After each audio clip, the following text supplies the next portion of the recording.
Welcome to the podcast designed to fuel your success in selling technology solutions. I'm your host, Josh Lepresto, SVP of Sales Engineering at Telarus, and this is Next Level Biz Tech.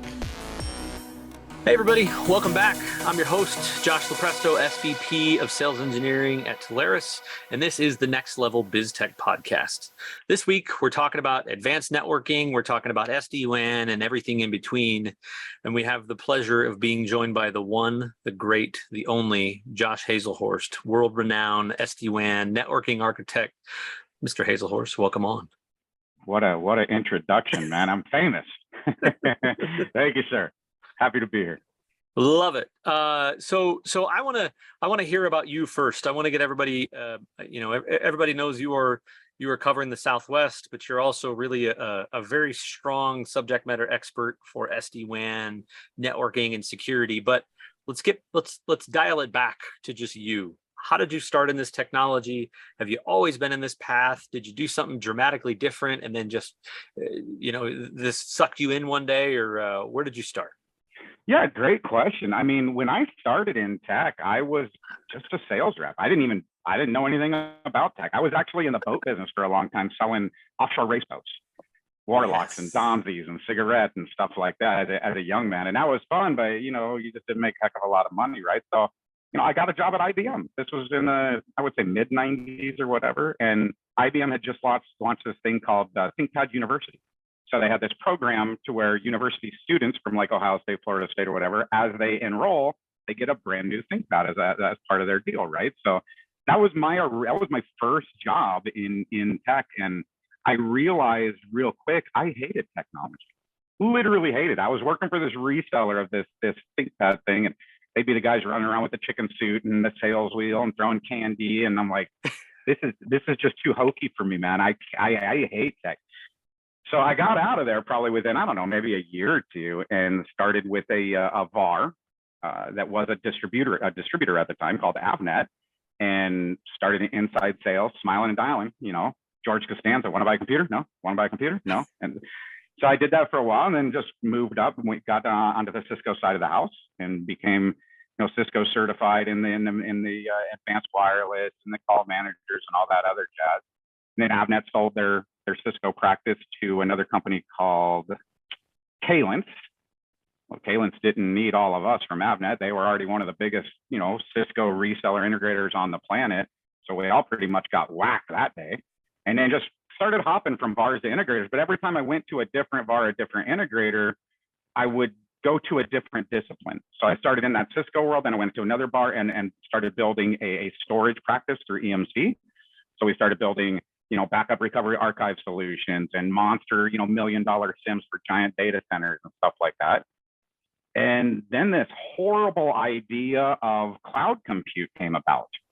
Well, there I go, right? Nobody's buying $1 million, stands anymore. They're just going to do it on an as a service model for a couple of pennies a gig, stuff like that. I actually got out of tech. I said, that's it. I'm done. And in between, I got a whole bunch of Cisco certs, a whole bunch of EMC certs. So now I know storage, compute, network, stuff like that. But I'm like, tech, I'm done, man. This is after probably 10, maybe 15 years of doing it. And opened up my own construction company, bought trucks and trailers, marketed myself out to a bunch of real estate agents. This is when all the foreclosures were going like crazy. Well, how do you sell a foreclosed home? You got to clean out all the garbage, right? And I thought, I'm going to buy trucks and trailers. I'm going to hire a bunch of people. We're just going to go clean out garbage and make homes conveyable. And it started with doing a couple homes a week, and to doing 20, 30, 40 of them a week throughout the entire state. I had like a crew of 20 throughout the entire state. We were, we were probably netting 300, 400K a year just cleaning out homes so real estate agents could sell them. And then Bank of America Countrywide, who had my contract with, sold to a company called Safeguard out of Ohio, or sold my contract to a company called Safeguard out of Ohio. And that was it. Light switch just turned off. And I thought, my wife is in tech at the time too. And I thought, I got to get a job. The only thing I know is tech. Well, crud. Started filling out resumes. Got a first job opportunity I got was for a cloud voice company. I don't know about cloud voice, right? Except for on-prem Cisco world. And now we're talking about. So then I started doing that, and then got into that. Started doing my own deployments. Got getting certified, getting engineering certs, all that other jazz. And then I realized back then, from a data warehousing world, there were technologies inside data storage world, like data deduplication, like software defined, networking inside that data warehousing world, from database to data, colo to colo, stuff like that. And then we started doing this cloud voice thing, and I thought, why aren't people doing the same thing in this voice thing? Everybody's complaining, I'm never gonna go hosted voice, right? Because reliability and internet and all this, I'm just gonna get PRI lines, SIP trunks. And so the whole reason people wouldn't go to cloud was because of reliability, redundancy, security mechanisms, right? So the thought was, guys, why aren't we doing this? Why aren't we partnering up with companies that'll do things like, application, controls and link aggregation and load balancing? And, in a data world, we have load balancers, but that was for storage, server, all this. Why can't we do this for voice? So we started bringing in other companies like VeloCloud, for example, to fix voice problems. But the problem was, we wouldn't talk about building a reliable network, building a way to reroute around internet anomalies. We would sell the voice. Here's your 15 seats, your 20 seats, your 100 seats. And then when you called in at about the 100th time complaining about how horrible this thing is, once you started talking about lawyers, about contract termination, then we would say, hey, why don't you plug this box in? And it just magically fixes this voice issue. And I started hitting myself in the head going, guys, why don't we do that first? And then when we roll out our application, we never have a problem. So now our customer service that's taken the I hate you calls every single day goes away because we fixed their network first and then layered on the application, right? So I did that for several years. And then I left the UCaaS market and went to an SD-WAN manufacturer. Okay, how does this stuff really work? How can this stuff really get built? How do we start taking these technologies and start bringing in other technologies into the same solutions? So we started looking at things like, how do I implement a firewall into SD-WAN, right? How do I implement advanced threat hunting into SD-WAN? How do I collapse environments so an IT admin doesn't have 13 appliances and 15 pieces of software they have to manage? Isn't there a way I can just have like one box and one piece of software that can manage my entire organization? And now I don't have to have 11 product managers to support 19 different countermeasures. So that's kind of where it started going. And then, I got to go get certified in every firewall on the planet, every SD-WAN on the planet. How does everyone from Ariaka to ZenLayer do it, right? What are the ins and outs? What can they do? What can't they do? And more importantly, then, are there still holes, right? Are there holes in security, or are there holes the way specific applications work around SD-WAN?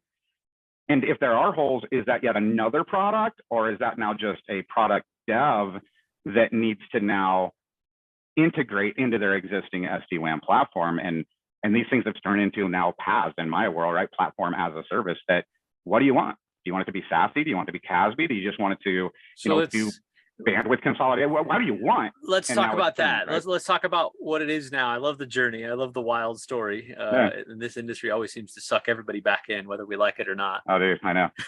So let's set the stage a little bit. I mean, I think for anybody that doesn't understand this, there's a lot of layers, right? There's SD-WAN with security. There's SD-WAN without security. There's SD-WAN from my aggregator. There's SD-WAN by itself.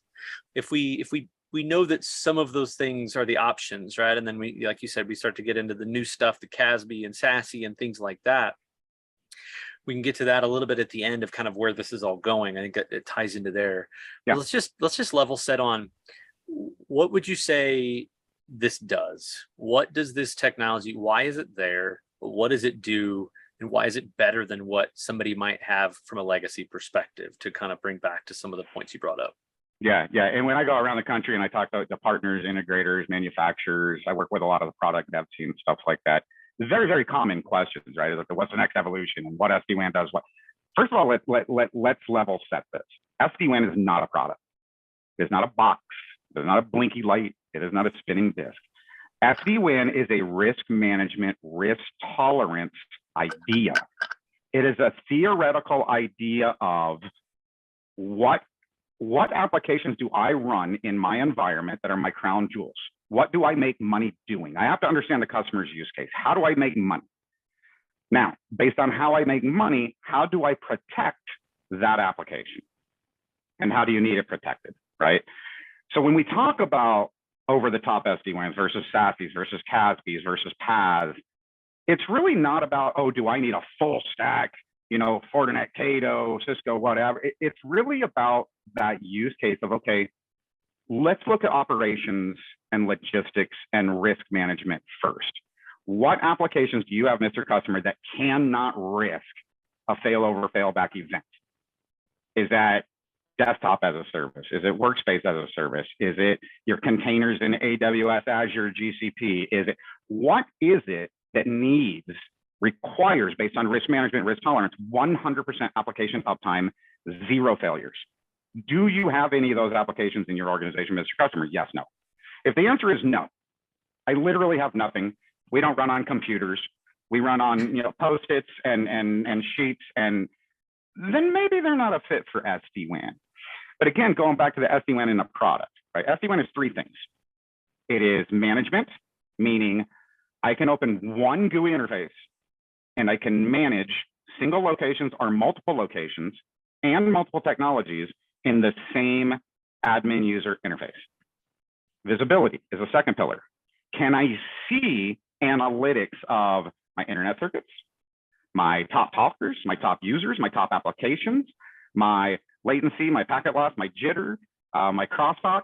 Can I see what connected IPs I have, right? Do I have visibility into my entire organization, right? So when we talk about SD-WAN, I guess in a ITSM world or a network management world, Kaseya, SolarWinds, things like that, would those actually qualify as SD-WAN if they hit one of those pillars?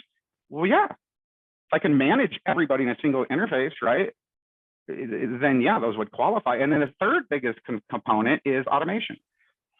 If something happens, an event happens, and Internet 1 dies and goes over to Internet 2, do I have to manually do anything? Do I have to push a reset button? Do I have to go into a software portal and click anything? Do I have to manually do anything for it to go from Internet 1 to Internet 2, or Internet 2 to Internet 1, or does it do it automatically for me? If it does it automatically for me, guess what? Any one of those pillars or any combination of those pillars of management, visibility, and automation qualify as SD-WAN. So then you got manufacturers out there and Gartner out there and all that going, oh, I'm Cradlepoint, I'm SD-WAN. I'm MikroTik, I'm SD-WAN. I'm Peplink, I'm SD-WAN. Well, if you're failing over and failing back automatically, then yeah, you qualify. Doesn't mean you're going to keep applications in 100% uptime situations, because now that's the risk management, risk tolerance conversation around applications. But there's a ton of things that qualify as SD-WAN. Some guys say, oh, there's 40 SD-WAN platforms out there. No, there's 75.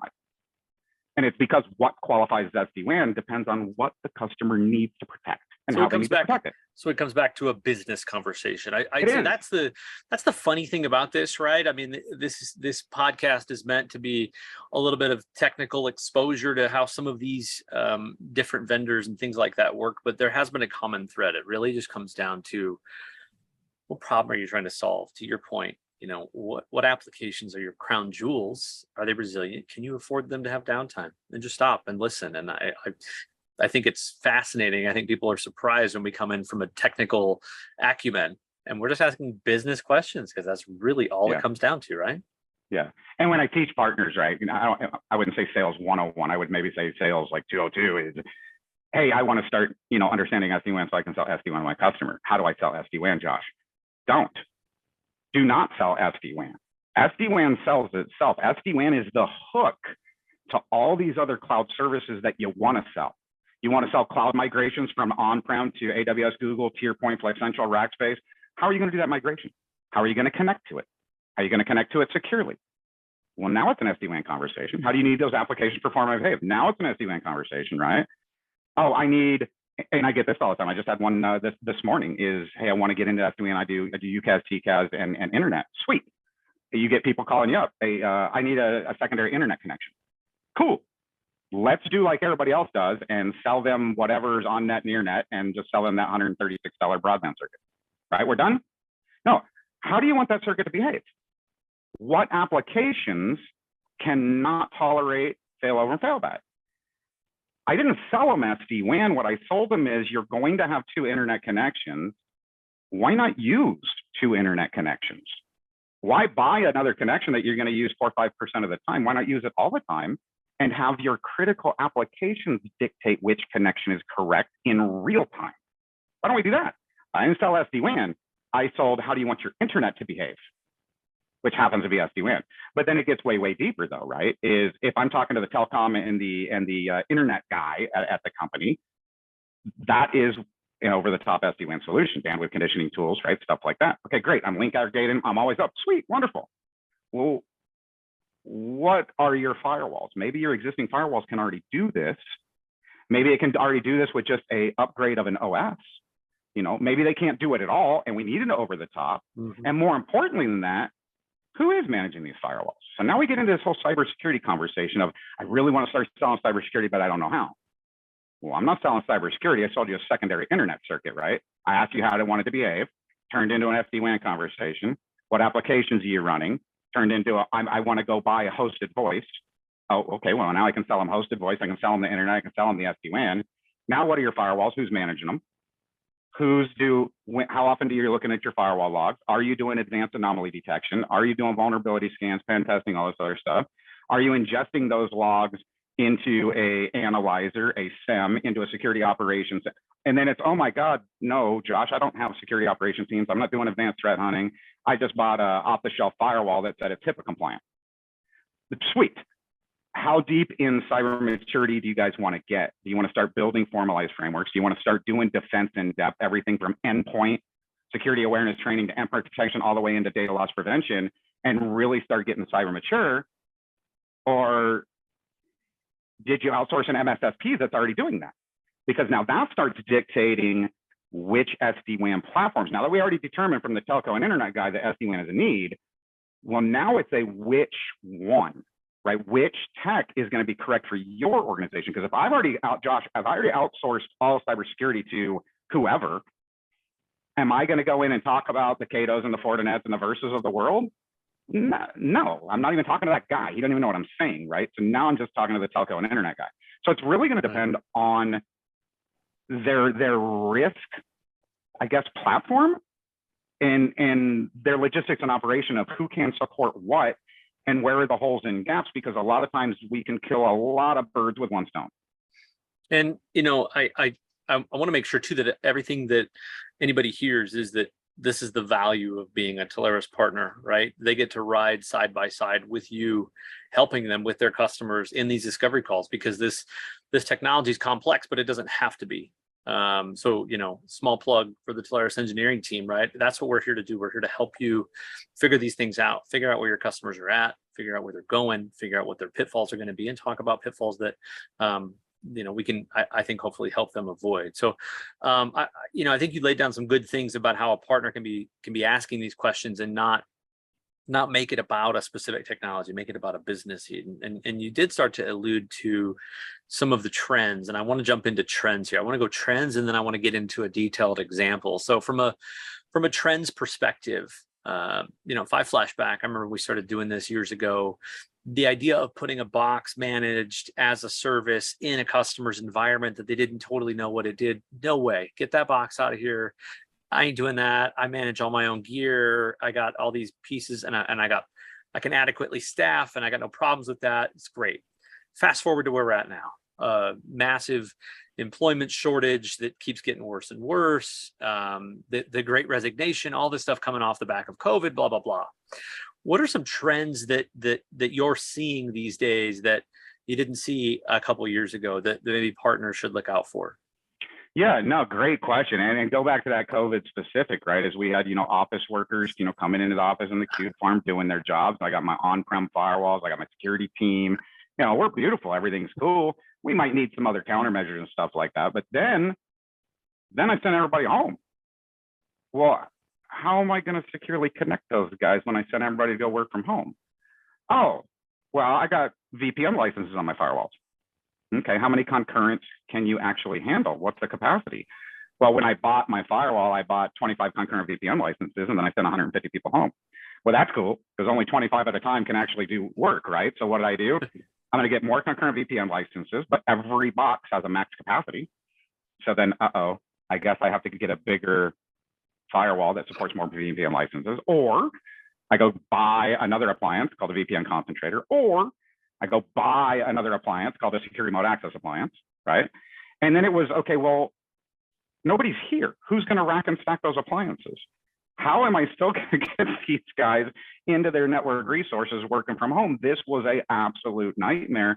And even if I did get a VPN concentrator or a secure remote access appliance, the configuration of that and getting those tunnels, this is weeks and weeks. And I got remote workers sitting at home, can't do any work. And that was a problem, right? So SD-WAN platforms, some SD-WAN platforms solved for that when it came in as a, hey, why don't we just go ahead and decommission those old firewalls, drop a gateway in there. Now my gateway is doing local SD-WAN. It's doing all of my advanced security algorithms, and it's doing VPN as a service from a service provider on my backbone. And now that VPN congestion is no longer shoved in your wiring closet or your internet, right? So it just made it clean and quick, right? And these things could be deployed in like seconds. And then all of a sudden it was, wait a minute, I got everybody sitting at home.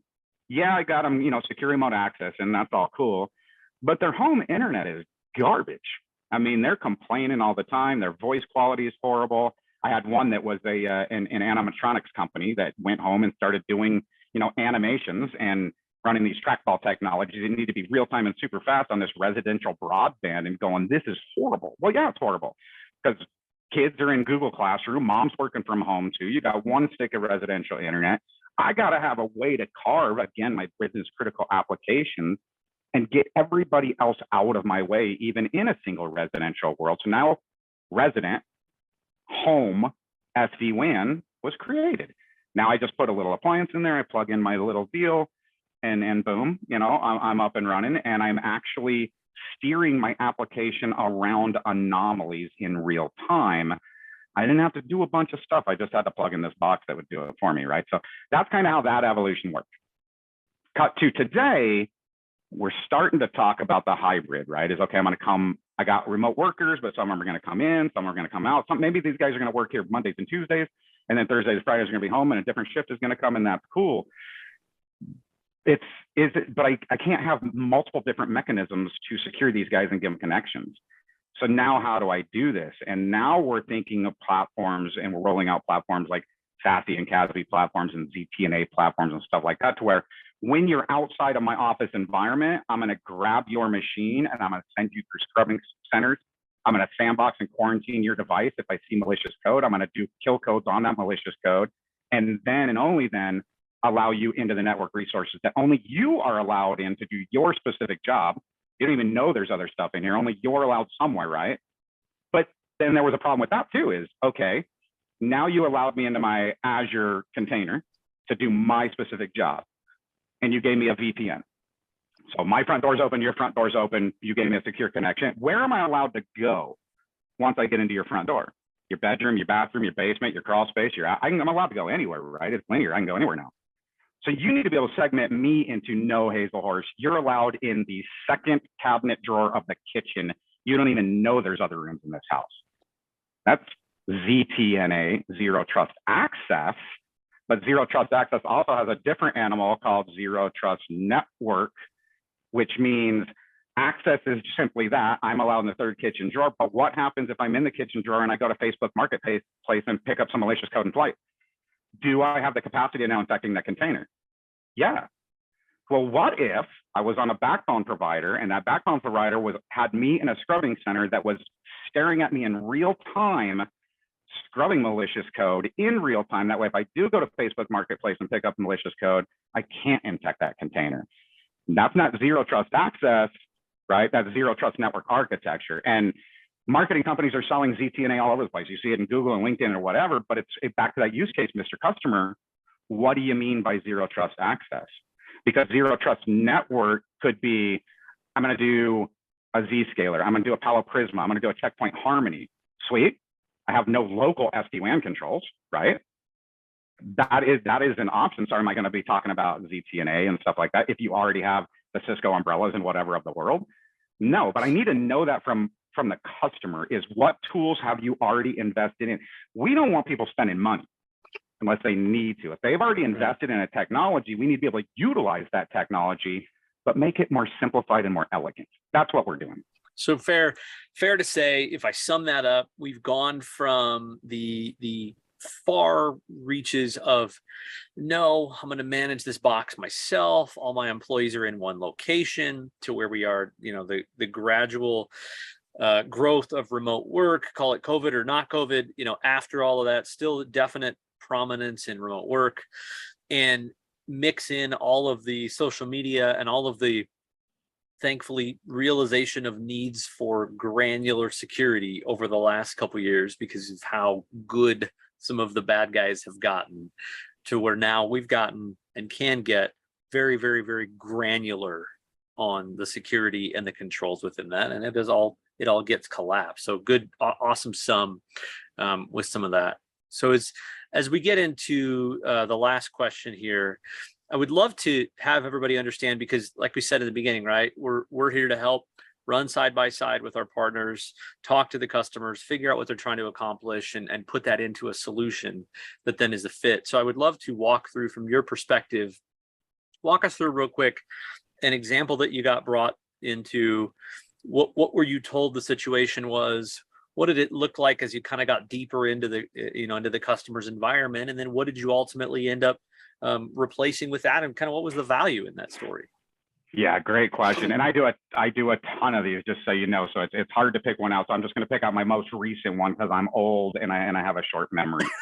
But in this instance, we were brought in by the telecom guy. Hey, look, I want to go UCaaS and I want to go cloud contact center, but I need these applications on 100% uptime. I can't do failover failback that I'm doing on my Palo Alto firewalls. I have to have 100% uptime. So I need SD-WAN. And in this case, they were an international company. So I needed international SD-WAN. They also had locations in mainland China. They were also doing distributed file shares all over the globe. So my guys in mainland China needed access and resources to LA and Hong Kong and Bangalore and Singapore and Ireland and all this other stuff, right? So we brought in a backbone provider that could get us outside of mainland China. They've got agreements with the Chinese government that allows them to do SD-WAN and kind of do a workaround around that great firewall world. Brought in the appliances, which just do local link aggregation, all this other stuff. We're going to stack it onto the Palo Alto firewalls. We're not even going to do security yet, but this is how this morphed, and this is why it gets real fun, right? So now we do this. We're going to do private layer 2 backbone, get rid of all their MPLS. We're going to do local SD-WAN for link aggregation and application control. So now go buy your UCaaS, go buy your CCaaS. It's going to be perfect, right? They were doing cloud services through multi-cloud. So, and they weren't doing, I think their European location had Verizon MPLS, their US locations had AT&T MPLS, which is fine, right? And then they had Megaport to give them direct connects into all of the hyperscalers. So we do the local SD-WAN, then we give them that layer 2 backbone, and then it was a epiphany. Well, wait a minute. Now that I'm on these guys' local or their layer 2 backbone with their 60 POPs throughout the globe, and they all are in all of these data centers, can't I just use their layer 2 to get me directly into Azure, Google, AWS, SharePoint, all this? Oh, yes, you can. So I can get rid of Megaport when that contract comes up, right? Yeah, go ahead. Okay. I can go ahead and get rid of my Cisco routers, because I don't need those anymore, because now I'm doing real SD-WAN, right? So I got rid of Cisco routers. I got rid of Megaport, right? Got rid of my MPLS when that's coming up, and that was $40,000 a month. So I got rid of MPLS, got rid of my direct connect, and got rid of my local regular my router, right? And then as we're doing this deployment, then we finally get to the cybersecurity team. Originally, we were blocked out of that. Oh, I got a team that does cybersec. I don't even want to talk about it. We're big Palo shop. We love Palo. I love Palo too. Big Palo shop. We love Palo. And then it got to we've got 60, 70 locations around here with a Palo firewall at each location. I got 2 guys managing those Palos.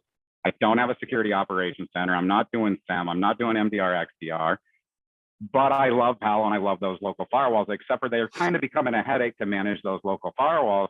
Hey, Mr. SD-WAN player, can you help me with this? And it was you got an on-prem firewall. What if you did this, Mr. Customer? What if you ingested the Palo firewall software into the appliance that's doing SD-WAN? And now I can decommission the on-prem Palos, but I've got the Palo perimeter security inside my SD-WAN appliance. And then what did I do? Oh, look at this. I got next-gen firewall that replaced my on-prem firewall. I got SD-WAN that replaced my routers.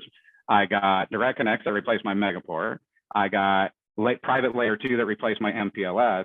And the original conversation, I think, in the first 5 minutes or 5-10 conversations was, oh, this is going to be so expensive. And it was like, wait a minute. It can be if you eat the entire elephant day one. But if you look at everything you're spending on all these other best of breed products, if we collapse them, we just had a giant cost containment modeling on accident. So I think originally they were spending close to $200,000 a month on all of their best of breed products. And I think we're now at 60 grand a month. So we saved them what, $140,000 a month by collapsing their environment. Not only do we collapse their environment with really the same product they're already using, but now I've got simplistics and elegance too, because I'm not logging into a router. I'm not logging into a firewall. I'm not logging into that. I'm not logging. So now a network admin has one orchestrator. The telecom is using the same orchestrator as my security guy, that's using the same as my connectivity guy. That it's all there, simple and elegant. Oh my God, how easy did this just get? And that's where SD-WAN is gone. Back to, it's not a product, it's a platform based on a use case. That's what it is. Love it. Beautiful stuff. Good detail. It's funny when we stumble into saving people money. There's value there, unbeknownst to us. Yeah. And even funnier though, even better though, is when the partner brings us to the table of I need another circuit, and we ask why.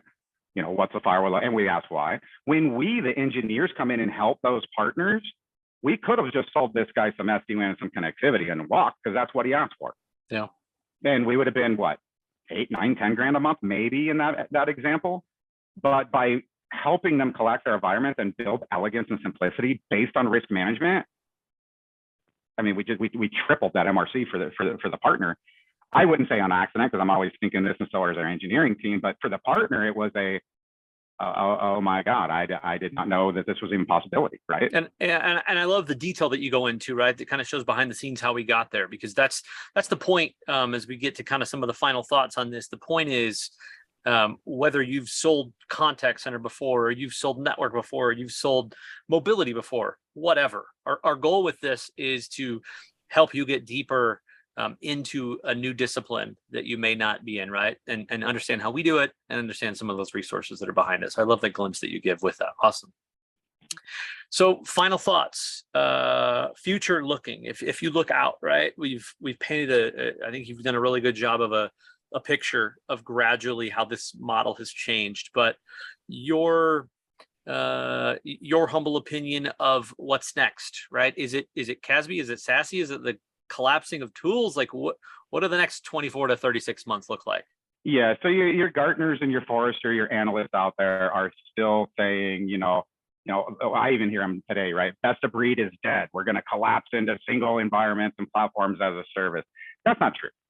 That's not true, because we still have the Fortune 5000 out there that has divisions of divisions of divisions of. I got a security division that's going to do this. I got a telecom division that's going to do that. I got a voice division that's going to do that. And they don't talk to each other. They don't want the same platform, the same operation, the same management mechanisms, right? They're separate. And that's okay. And that's where these best of breed products come in that we have, and we can bolt on and do all that other stuff. I call it service training. That's fine. It's the guys that I don't have a team of 60 guys in engineering. I did, and I had 19 different cybersecurity platforms and 16 different pieces of software, and I had 20 guys running my shop, and now I've got 4. IT admins' jobs are not to run around with their hair on fire with Band-Aids fixing people's broken mouse pads. It used to be. Their jobs are now make me money. You, Mr. IT guy, from the CTO all the way to the desktop support guy, your job is no longer to fix a keyboard. Your job is to go figure out ways to make the organization money. Make me elegant, make me simplified. Figure out, used to be, oh, just go save me money. No. Saving money is a byproduct of simplicity and elegance. So now, all the way to the guy in the telecom closet, right? He's got to start figuring out, where's my value to the organization? It's not in the patch panel. It's got to be in the next evolution of technology. What's the next software? What's the next application that's going to make me money? What's the next way to do better customer service? Should I do, chatbots and AI? And what I need to figure this out. How can I figure this out if I'm in the attic pulling Cat5 cable? So now I need to take my IT guys that I hired from Dubai or ITT Tech or whatever, and now I've got to give them strategic visionary ideas on making me more money. Now, the enterprise guys still have the guys, covered in asbestos, and under desks pulling cables and fixing desktops. That's going to happen for quite some time now. So Forrester, Gartner, I'm sorry if you're listening, best of breed is not dead.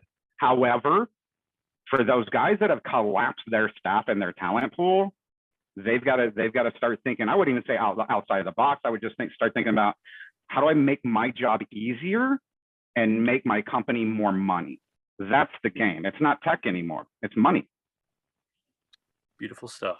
I think anybody that listens to this gets an honorary doctorate in something, because we went to school today. This is great stuff. Josh Haselhorst, I appreciate you so much for being on the show, my friend. Love it, sir. Thank you for letting me come in. And man, I love teaching. I got a passion for this stuff. So call me anytime. Awesome. All right, everybody. That wraps us up for today. I'm your host, Josh Lepresto, SVP of Sales Engineering here at Telarus. And this wraps us up for Advanced Networking. Tune in next week. Till next time. Thanks, everybody. Next Level BizTech has been a production of Telarus Studio 19. Please visit Telarus.com for more information.